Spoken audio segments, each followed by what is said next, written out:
So here we are again. YouTube is, again, censoring content creators, acting punitively towards anybody on the right. And now here's the challenge is, how do I make this video again and make it remotely engaging?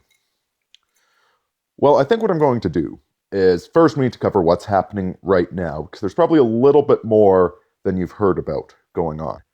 But then I want to talk about the bigger picture, because this is actually nothing new, and Google's been doing this since back when they still had the motto, "Don't be evil." So what's happening right now? Well, the big thing is that there has been a wave of demonetizations of videos of various content creators. I've posted a few of the ones that I've had demonetized. There have been more since then, and I got sick of posting it. The funny thing is, these are all ancient videos. Okay, these are videos a year old, 3 years old. Many of them, again, they're non-controversial. You know, I had a problem with this a year ago, and back then, Google's problem is that I was discussing the Bible. They actually completely pulled some of those videos down. The video where I pointed out that the current paradigm is corporate boyfriend and daddy government for women, just sucking the life out of them until they're 40, useless, single, infertile, and then they get spat out into the street. That one got pulled. And this is what's happening to a lot of other people. Okay, it's happening to Sticks and Hammer. I'm going to get back to him towards the end. Matt Forney, it's happening to Ramsey Paul. It's anybody and everybody who's on the right is having this nonsense being played with them. But you know, that's not all that's going on. Okay? At the same time as they're demonetizing all these videos, what they've done is they've now given advertisers the choice to select which channels, which videos their ads play on. And this right here is political control. We're not talking about being able to target the advertisements. Okay, targeting advertisements is great. You know, you want to target men 25 to 35, or women, 18 to 28. Targeting your advertisements allows you to get the correct demographic. But now that you can opt out of channels, now all of a sudden, the corporation the advertisers, they have to have an opinion on where their ads are playing. The reality is that they do not want this. Okay, if you just leave it wide open, and anybody of any political stripe is allowed to, have advertisements, and they're targeted towards the demographic, that is what the advertisers actually want. Because then nobody can complain. They can say, sorry, we just don't have the tools to do that. But they developed this tool knowing that the voices on the right would be the ones getting silenced. And so that's the second level of control that we have. The third level, and this is the most significant in my opinion. Okay, the other two are just harassment. They're a financial attack on the creators. But the thing about content creators, about artists, writers, etc., is that they're still going to be writing and creating content whether or not they're getting paid, to put it perfectly bluntly. What they're doing in addition to all of this, and on top of that, they've been unsubscribing people as well, but I guess that's just a glitch, right?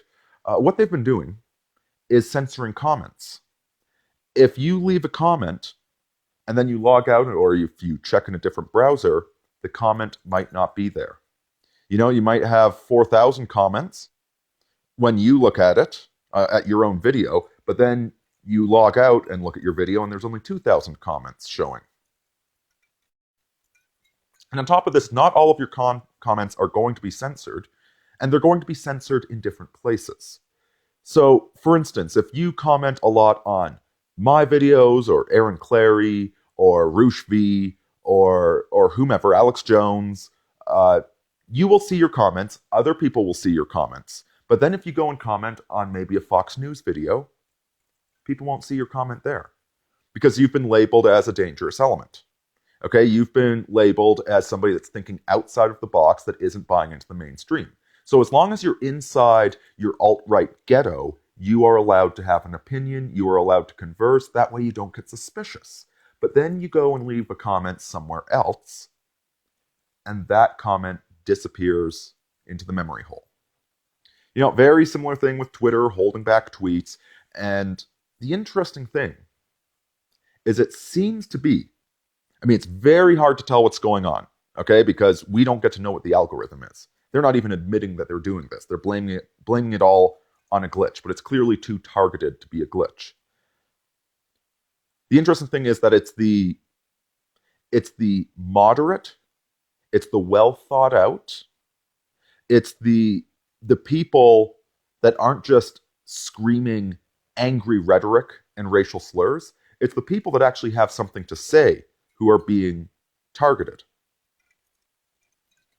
Whereas the crazy voices, the bullies, the harassers, whatever stupid label you want to give them, they are being left alone. They're allowed to still be there. They are still showing up in different places. And once in a while, there's one of them that gets shot down, gets their Twitter taken away. You have it. They're still allowed to communicate so that the only voices you hear are those extremist and ridiculous voices.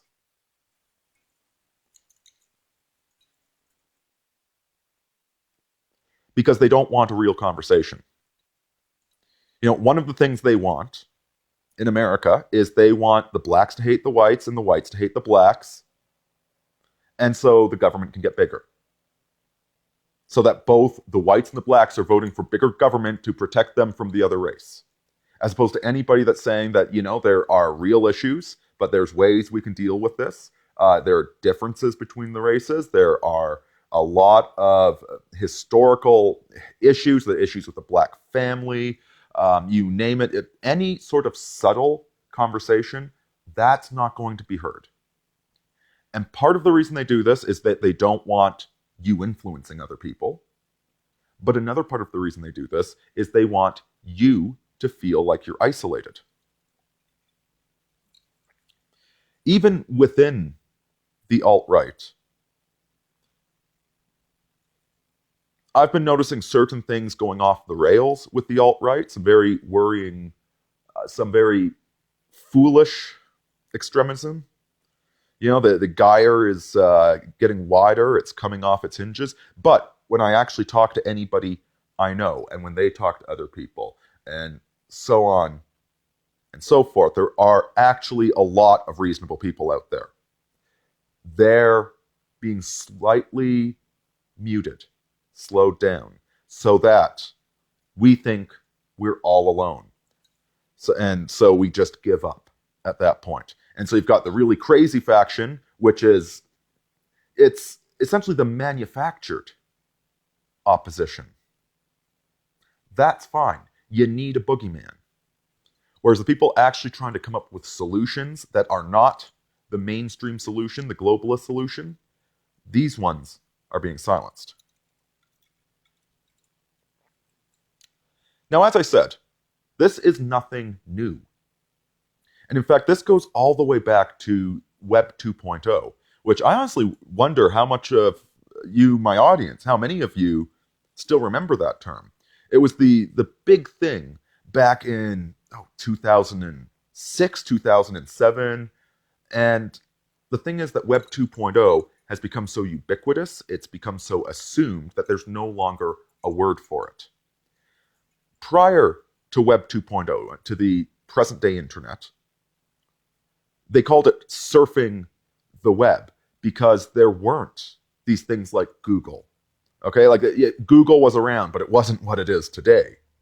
Okay, you had to go and hunt for things. You had to form communities online, and somebody would drop a link, and then it would get shared somewhere else, and so on and so forth. There's no way to look up, for instance, how do I pick up girls? And you run into Return of Kings, and then Roosh V Forum, and then you get introduced to all these other topics through the Roosh V Forum. There wasn't anything like that. Okay, you didn't know what was out there. It was a very mysterious place. And you'd run across something wonderful and awesome, and so on and so forth. The internet's fundamentally changed in that it's being personalized for you. Nowadays, the internet has boiled you down to a demographic. It has figured you out. It has a very, very specific lifestyle of who you are. And so it's very, very good at finding relevant results. And a lot of this started, as I commented, that what YouTube is doing now is nothing new. They've been doing this for a while. And it started back, I remember 2008, 2009, I think it was, when they removed the subscription button. It used to be, when it first started out, that YouTube had a subscription button right up there. So you could watch a YouTube video, then you could click that, and you would go to your feed of all the people that you're following. Then they removed it. It's still there. It's difficult to find nowadays. I just have a hot link to my YouTube button. My link to it is actually to my subscription feed.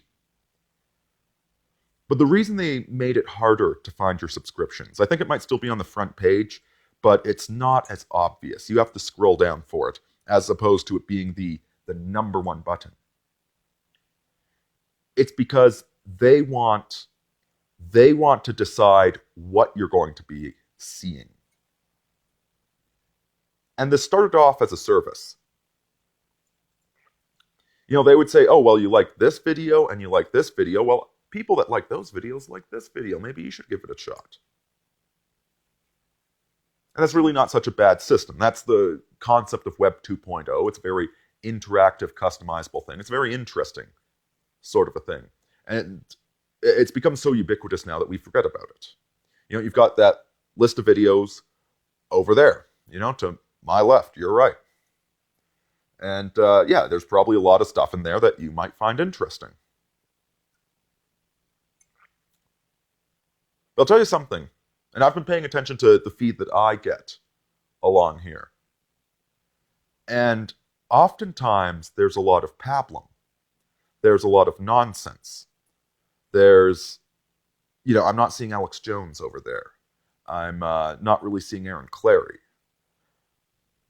I'm seeing Let's Plays. I'm seeing analysis of old movies and video games. I'm seeing stuff that I might actually enjoy, but has no deeper content to any of it. And see, this is the bubble they're pushing. This is the paradigm that they're pushing. That they are going to control the information that you consume. Unlike the old days of the web surfing where you didn't know what you were finding. Okay, you would just find some obscure blog and you would start reading it. And you would be very critical of it. Not anymore. Now they're going to tell you what you're going to watch. They are going to help you amuse yourself to death. They are going to help you remain distracted. And a lot of this has to do with the mainstream media needs dominance to survive. It's built into the very system of mainstream media. There's a great post by Delicious Tacos about why Hollywood is absolutely terrible and why good movies don't get made. And what it boils down to is that a movie costs $100 million to make. Okay, $100 million, and it had better damn well succeed.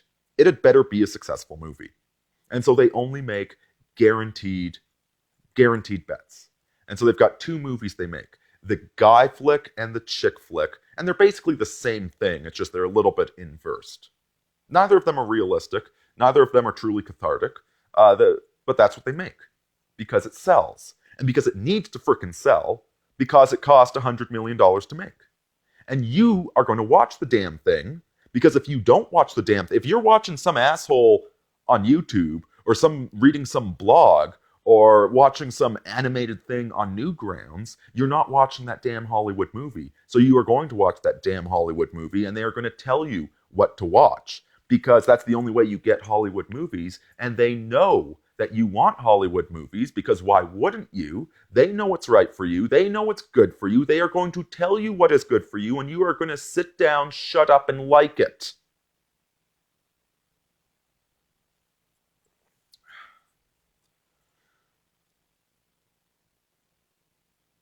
It's built into the methodology of the whole thing. Okay, like this attitude that I'm describing right now is the globalist attitude. They know that millions of migrants from the Middle East, it's good for Europe because otherwise Europeans might become Nazis again. But if they can get all of these brown people to come in and start raping the women, then people will be too distracted to actually become Nazis. And so that's good, and the world can be in harmony once more. What they're doing politically, what these globalists are doing politically, it is just as insane as Hollywood making another stupid, low quality, paint by numbers, derivative Marvel comic book movie and you sitting down to watch the damn thing. It is just as stupid as that. But it's the system. This is the system. It is the logic of empire that we are dealing with.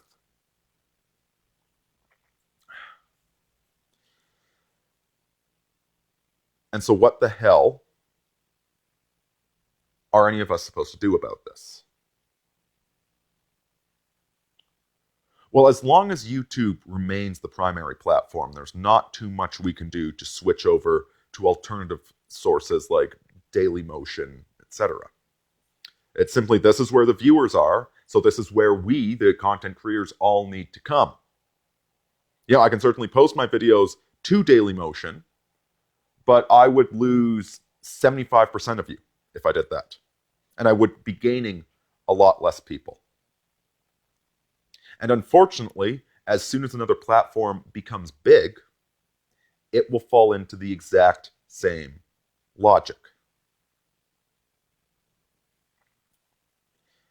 Now, there's deeper forces at play right now. Okay, there's some major shifts occurring all around us very, very rapidly.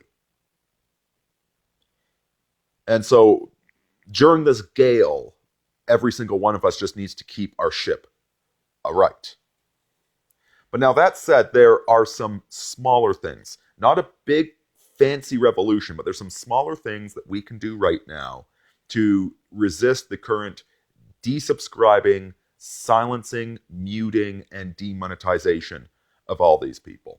And that's to throw this back into YouTube's face. So number one, sticks and hammer. And you might think it's odd for a Catholic to be recommending a pagan, but he kind of reminds me of Merlin in That Hideous Strength by C.S. Lewis.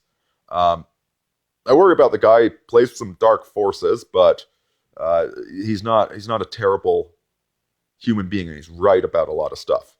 And so Sticks and Hammer, go subscribe to him. There's a link to him below.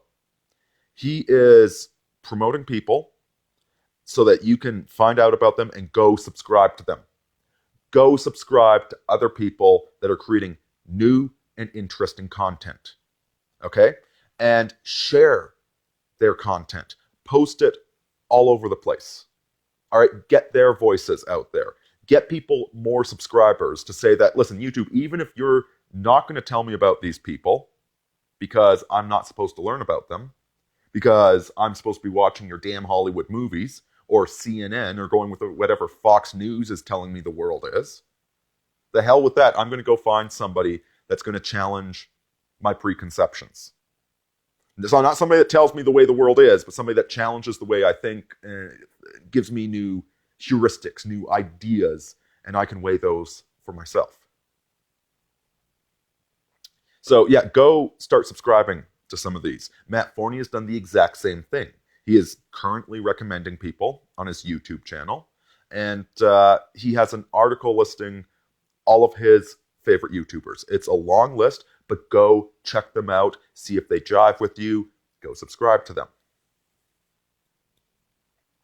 And yes, keep sharing it on social media, because if they're getting bombarded with all of that, some of it's going to get through.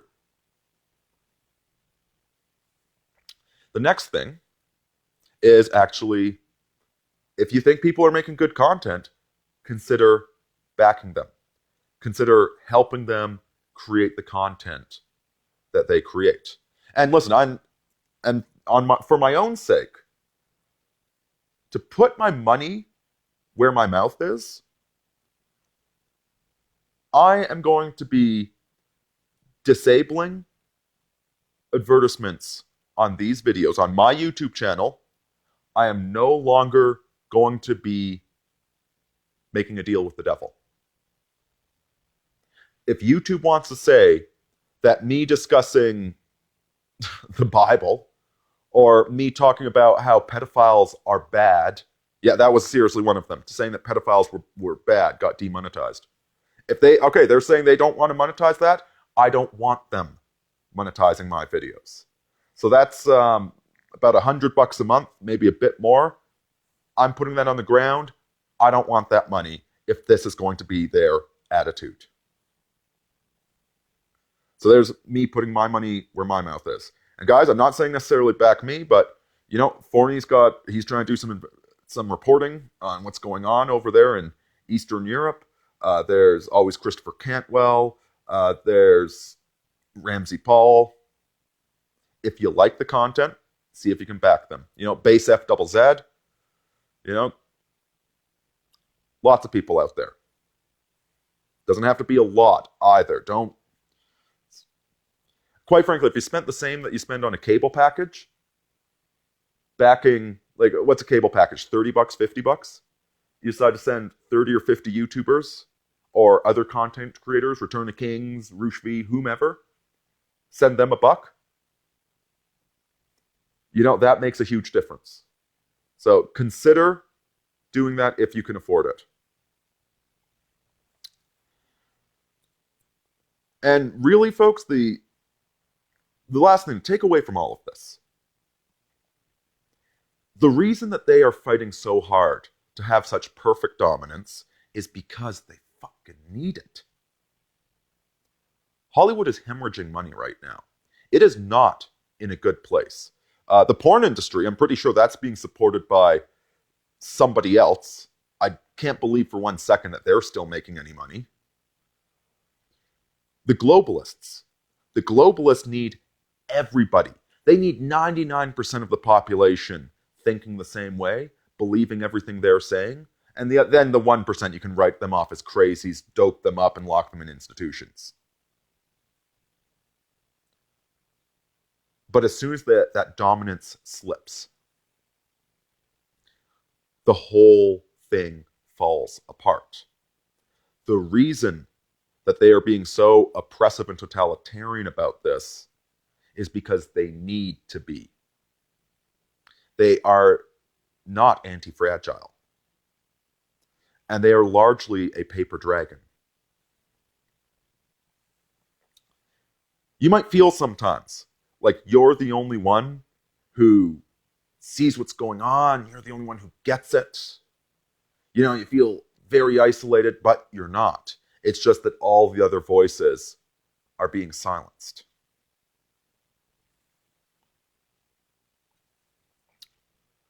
I'm not saying everything's rosy, because it sure as hell ain't. There are some demographic issues. There are some statistical issues. Look at the reproductive rate in Western countries. There's one of them for you. The massive debt, that's not looking good. I'd be prepared for, well, who knows? It could be next month. It could be 2 years from now. But their edifice is really, really cracking. They are getting desperate. They can't stop the signal. They can try and jam it. They can try and broadcast over top of it. They can try and distract you from hearing the signal, but the signal is still out there. Do your part in being a repeater station. Deus Volt, folks. God bless all of you. Aurini out.